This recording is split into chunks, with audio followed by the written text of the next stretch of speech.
You're going to be a rock god. Nobody knows who the Sunday bass player is!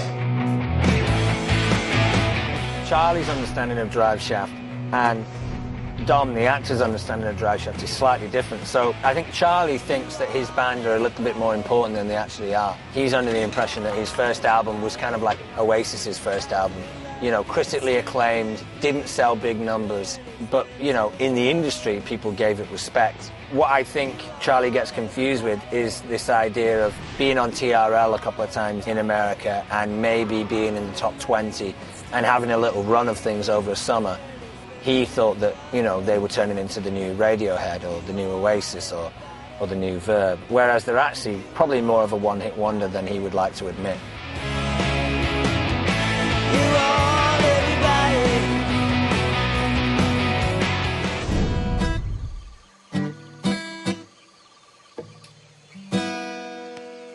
I based Charlie initially with his mood. He kind of has an English Jim Morrison type thing going on, but he's a bit of a scallywag. Someone who's a bit rough around the edges, he's a bit naughty, you know, might not shower too often, may kind of steal your food if you're not watching. Absolutely. How Dom felt about the band. You know, they really weren't too much of an important band. They really hadn't done anything. They kind of had delusions of grandeur. Have some champagne, Chuck. You deserved it. I've got a beer.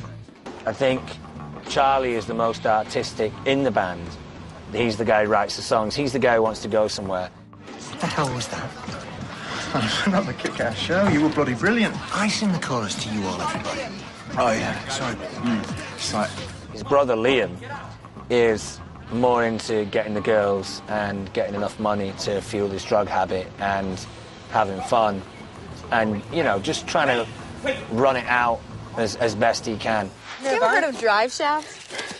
You all, everybody! You all, everybody!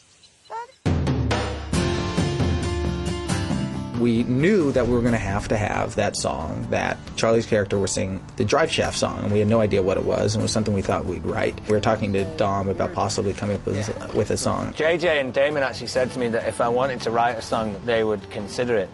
So myself and my friend Shocks in LA actually wrote a song which was called Photos and Plans, which we played for them, and they liked.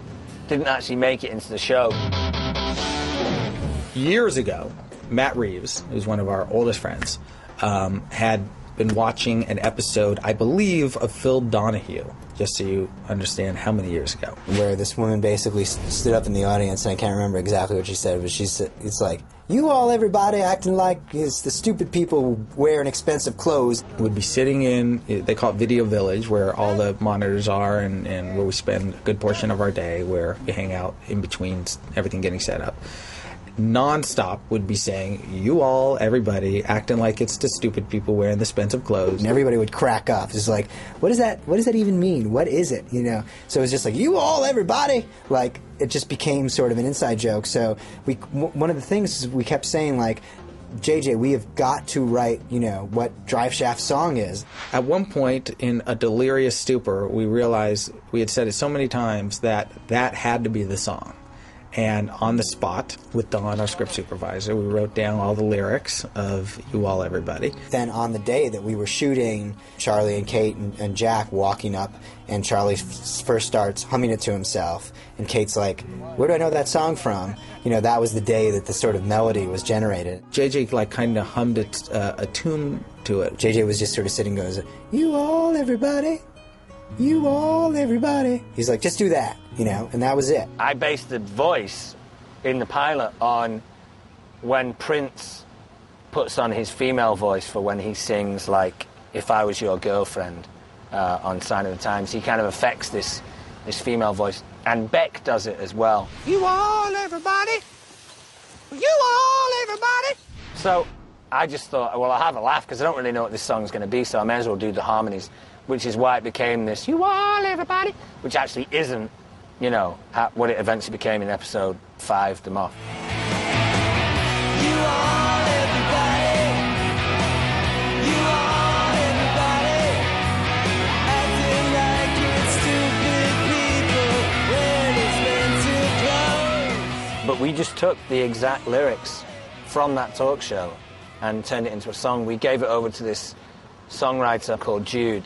Jude is this amazing local LA singer-songwriter who I'd first heard of him because he had a song on the City of Angels soundtrack. And him and his band just, you know, brought together this kind of Oasis-esque, ocean colour scene-y, you know, not great but not bad tune. We needed a song and we needed a specific kind of tone and rhythm, and the next day he came in with it and it was great. It was this like perfect pop song. So we knew if we wanted a catchy song, Jude was the guy to go to.